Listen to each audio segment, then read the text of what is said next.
guys? Welcome to another episode of the Nick Solomon Show, the Sports Chatter Podcast. For today's episode, I'm bringing it to you from Chicago. That's right, we are on set at a different location today. It's a windy city. It's also the first night of Hanukkah, so I wanted to wish everyone out there a happy Hanukkah as well. I hope it brings joy and light to your family. I have a great show for you guys today, and I'm really excited for you guys to tune in and listen to it. Main reason is because I have another special guest joining me today. She did basketball. She did gymnastics. She did soccer. She did cheerleading. She dabbled in swimming. Let's just say she's done a lot of sports, so she knows what she's going to come and talk about here. So please give a warm reception to my very first female guest, Rachel Fine. Okay, I am here with my special guest for today's podcast, Rachel Fine. Rachel, thank you so much for joining me. I am so glad to have you as not just to have you on my episode here, but also to be my first female guest star as well. I'm excited for that, and I'm excited what she has to share and everything.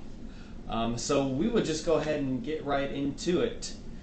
For the past few weeks, more than that, more over than a month now, there's been a big story in the world of the NFL. And that's not the Dolphins' high-powered offense. That's not how a lot of teams are doing pretty mediocre work. There hasn't really been a strong team in the NFL this year.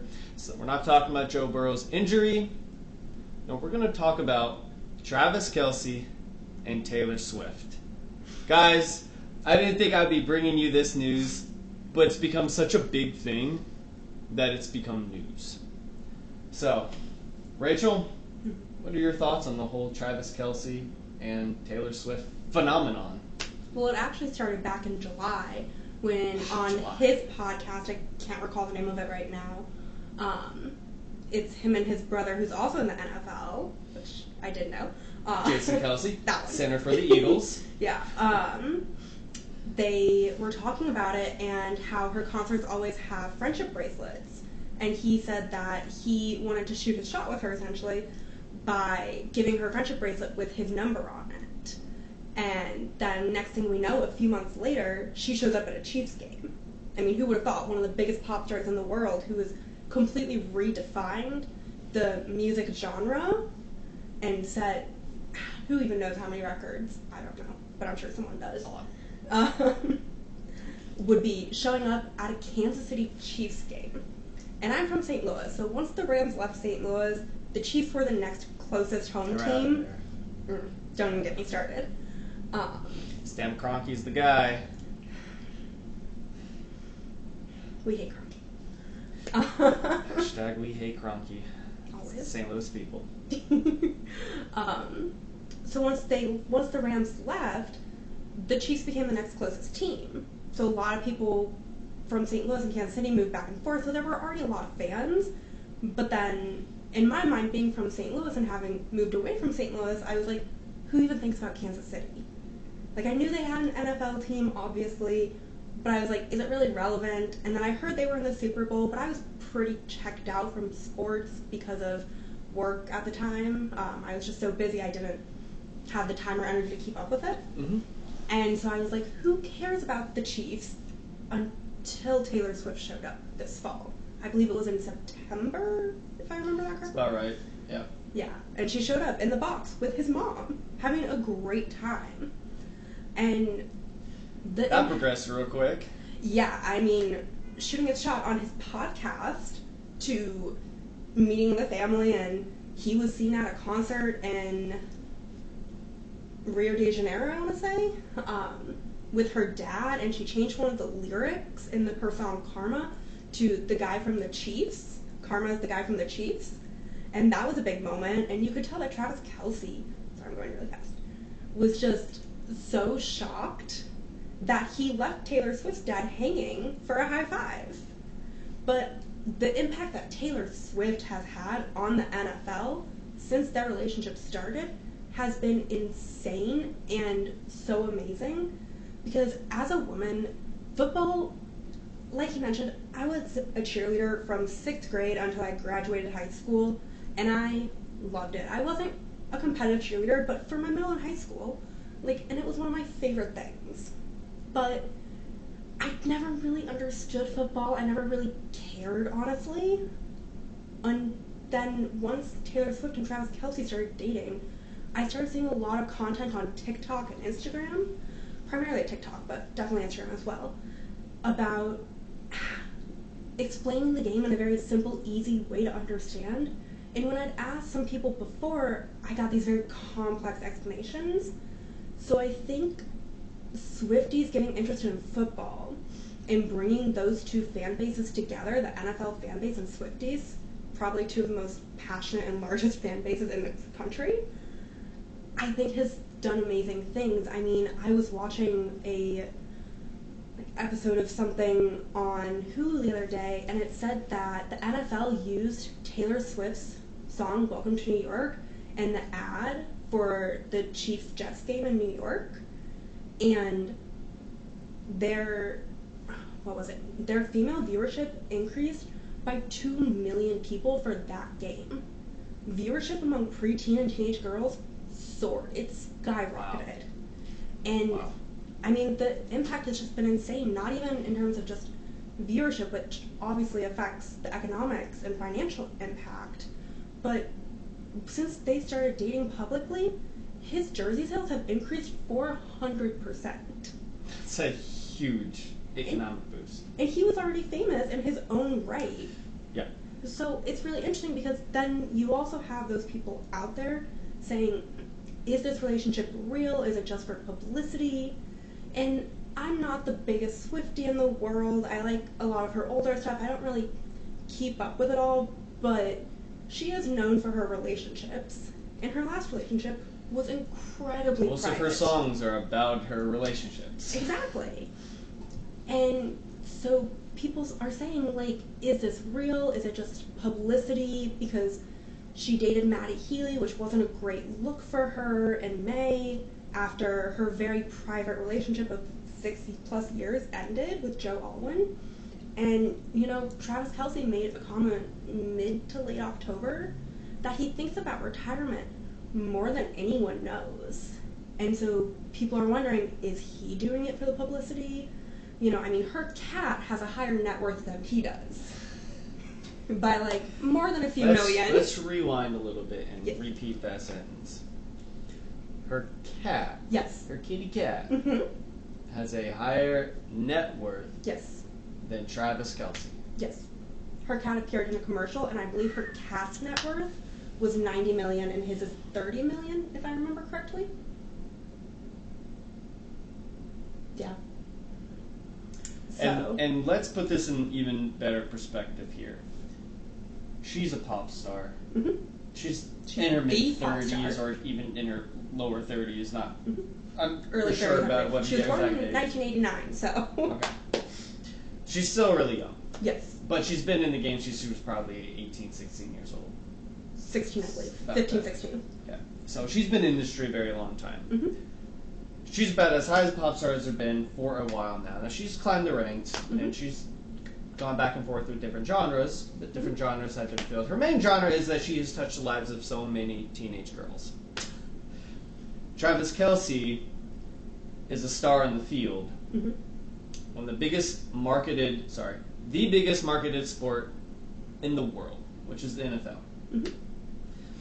He's not only a two-time Super Bowl champion, not only is the number one tight end option on his team, he's the best tight end in the NFL and starting to be highly regarded as the best tight end in NFL history. And her cat has a bigger net worth than he does. 3 times his net worth. From a commercial and just being Taylor Swift's cat. I believe she has her own Instagram account. I think it's her cat, Mariska Haggerty, named after the actress from Law & Order SVU. Okay. Who actually just named one of her new cats after Taylor Swift, or one of her songs, I believe. Celebrities gotta stick together, I guess. I love it. Female empowerment. I'm all for it, obviously. And so, I never knew the name Travis Kelce. I'm sure I heard it with last year's Super Bowl with the brothers and everything. but I didn't really know who he was until he started dating Taylor Swift. However, I believe that the relationship is real because, yes, she's had a lot of very public relationships prior to her very private one, but... So you think it's more than just a PR stunt, than just to boost both of their sales? Not that... How much has it boosted Taylor Swift's sales? Has it been a marginal gain, if anything at all? If anything, it's been more him. Yeah. So do you think from his side, purely his side, do you think it's genuine? Do you think the whole thing is genuine? I do. Do you think it's something's going to last? Because I personally, looking at the two, I can't see the fit. I don't see it. It looks kind of awkward. I mean...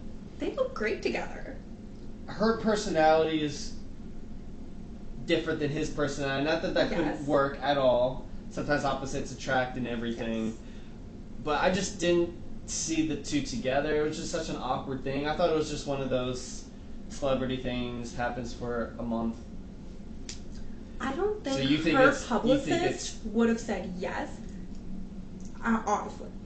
And I think part of the reason I think it's genuine, at least from her side, because again, I know more about her than him, is that a lot of the men that she has dated in the past, they didn't like being called Taylor Swift's boyfriend.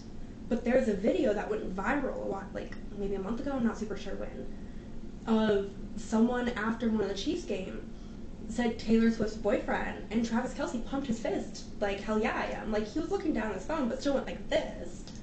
And that is so uncommon for her, and they really seem to, bless you. Siri, excuse me, sorry. And they really support each other, and honestly, I don't know about you, I don't know, I think even if I had a net worth of $30 million, I don't know that I'd be flying to Rio de Janeiro to go to a person's concert if it's just for publicity.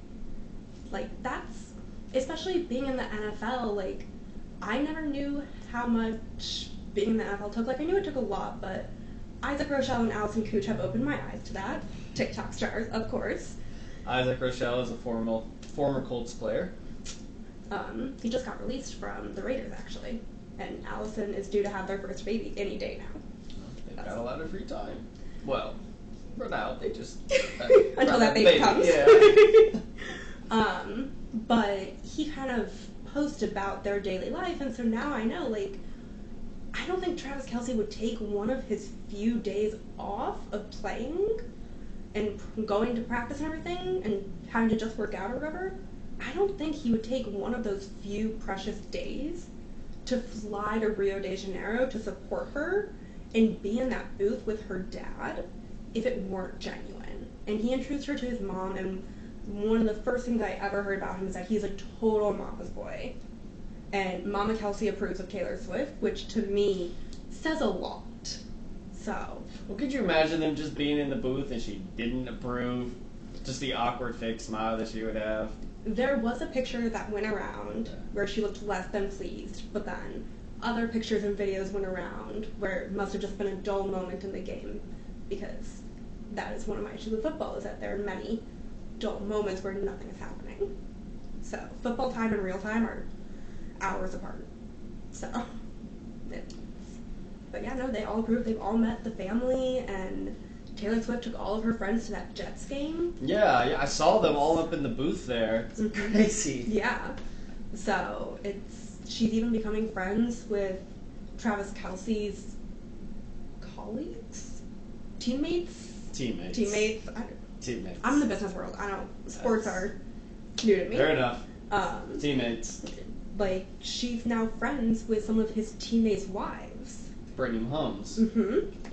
Yeah, exactly. Exactly. And I think that's a really big deal that wouldn't have happened, because I think if it were just for publicity, I think Travis Kelce and Taylor Swift could have set something up where it was just a few dates, maybe going to the box once, but how many times she's been in that box, and him going to her concerts and everything. And he just bought a new mansion in Kansas City that is much more private than his prior residence, which we know Taylor Swift likes her privacy. I think it's genuine, and I like that they're so different, that they are the top in their field in their own right, and then they come together. And other than the Obamas, I can't think of a better power couple, honestly. I think there's quite a few more for sure. She is the top pop star, and he's huge in the He's at the top of his game currently. So, what other power couples are there with so much power and influence and economic impact? Well, I'm pretty sure off the top of my head, everything's being a blank, but when this comes out, I'm going to have a list of power couples to the side here. I'm so sure you'll you just will. read the list I'm here. sure you will. That you're probably just now seeing. We'll see if we agree on that. Yeah. But look, I hope for the best for both of them, but it's celebrity couples. We've seen this movie before. Like it's not a movie, it's real life. It's real life, but we've seen this real life before. Are all the NFL games just movies? No. So then maybe it's not a movie. It's not. Maybe it's real. Just with the couples, though, is all I'm getting at here. So, one last question I want to ask you. I appreciate your time being with us here, but I think you can manage for a little bit longer. So I spoke earlier that you did some gymnastics, some soccer. She did a little basketball, but mostly she did. A month and a half. She still did it. She still participated. Elementary school. Cheer, did some soccer, did some tennis. No tennis? No tennis. No tennis. So she didn't do tennis. tennis. But maybe tennis in the future. Maybe tennis in the future. Why not? You might as well just add it to the list because we've created a list now. He's created a list. So, with all those sports that you have participated in at various levels, different ages, different time lengths, what drew you to get into the sport world? Why did you continue some of them, the ones that you did for years? Why did you like it, and maybe why did you stop participating in them? So when I was youngest, my big sport was swimming, and I didn't really choose swimming. My parents kind of chose it for me, and I ended up meeting one of my lifelong best friends who was swimming, and we did club together. We did our neighborhood pool over the summers. That swim team together. So I really loved the social aspect and the feeling of the water when I finally got things down. Like my main stroke that I loved was breaststroke, and the way the water just rushes over you was just so soothing to me. And then after that, I started cheer when I was in 6th grade, and I really wanted to do cheer because the cheerleaders were always the cool girls, and I wanted to be one of the cool girls. And I ended up just really loving it. Yeah. Didn't have the same social circle within cheer that I did with swimming, but I loved the feeling of cheering. And then my other sport that I really loved was volleyball, but I got into the game too late. Why is it too late? When did you start volleyball? I believe I was in 7th grade. That's not too late. That's when a lot of people can start to pick it up. Well, yeah. But, so I tried out for a club 2 different years, and I didn't make any teams. All the teams had kind of been the same girls since age 5 or 6. I think I may have made one team, but it would have been with older girls, and my parents were worried about that, me being in middle school playing with high school girls, which is completely understandable. And so I was just going to keep kind of doing it at the Y just for fun, and then I ended up kind of having to choose between cheer and volleyball and marching band. I can only really do 2 of the 3, and so I chose marching band and cheer. So that was but I loved volleyball when I liked setting, and just the feeling of the ball bouncing off your fingertips was just electrifying to me. So I love that, yeah. And I mean, you mentioned swimming. At the beginning of episode 1, the pilot, I had talked about swimming was one of my sports as well. And although you do all the strokes, you learn how to do all the strokes, you're supposed to be good at it, but there's the ones that you're swimming in meets. And so I did backstroke and freestyle. They had me do fly a lot because I was one of the only. I'd get dead last, but I'd be 1 out of 20 girls who wouldn't get disqualified. So I'd somehow end up with a 1st or 2nd place ribbon out of 20 girls coming in dead last. That's rough. That's rough. I did not like that stroke. So how did do you still love to cheer? Do you still love that aspect? Do you miss any of that? Are you glad that you sort of stepped away from that world? I think with cheer, because I did it in middle and high school, I think there was a lot of middle and high school type issues with it. Just very petty, immature things that, like, at the time it felt like the end of the world, that looking back I'm like, wow, I needed to grow up, and I don't think I necessarily could have done that while still cheering. But I do miss the feeling of doing the jumps and stunting. I was a base, and when my group hit a one-legged stunt, it was... Explain what a base is. I was one of the people on the sides who would lift the girls up. Okay. And then there's the back spot, who's kind of supporting from the back, and then there's the flyer, who's in the air. Gotcha.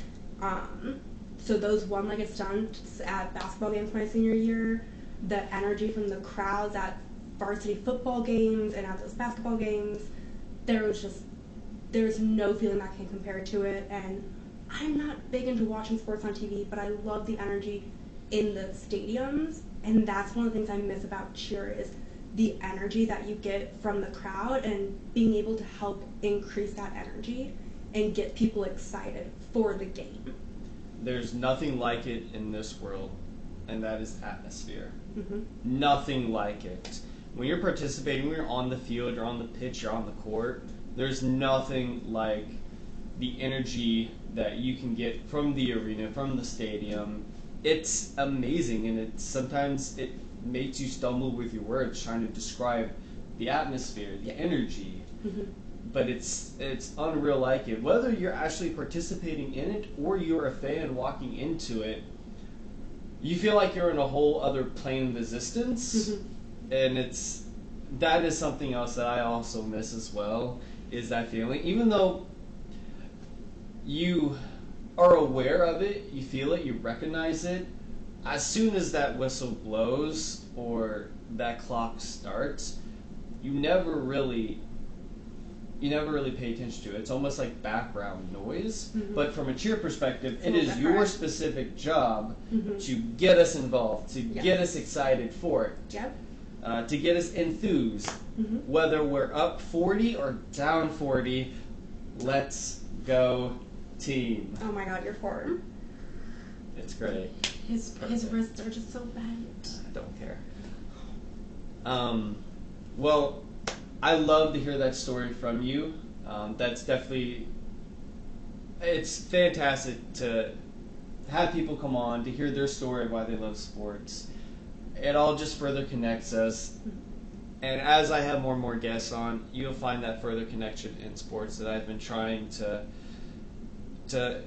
have you guys understand, is that on some level we're all connected because we all love the same feeling. So, but thank you so much, Rachel, for coming on to the Nick Solomon Show Sports Chatter podcast. Of course. Here we're not just going to talk about touchdowns, three-pointers. I explained to you guys this in my first episode. We're here to talk about the deeper issues here, and this story, it's not an issue, but this storyline has been percolating for a very, very long time, as Rachel opened up with at the beginning of the segment here. So it was about time that we talked about it. I couldn't bring out the proper storyline that Rachel presented you guys today. No way could I have brought all the facts, all the details from that personal side of it. So I am, once again, guys, give it up for Rachel Fine here. Thanks for having me. Absolutely. Well, guys, that was pretty incredible. Thank you, Rachel, for coming on and being a guest star on my podcast. It was quite amazing to hear your perspective on the whole Travis and Taylor phenomenon, basically. And I love to hear your story as well on why do you love sports. So thank you guys so much for listening. I hope you guys enjoyed this very special episode, and I will see you guys next time. Thank you. Please subscribe.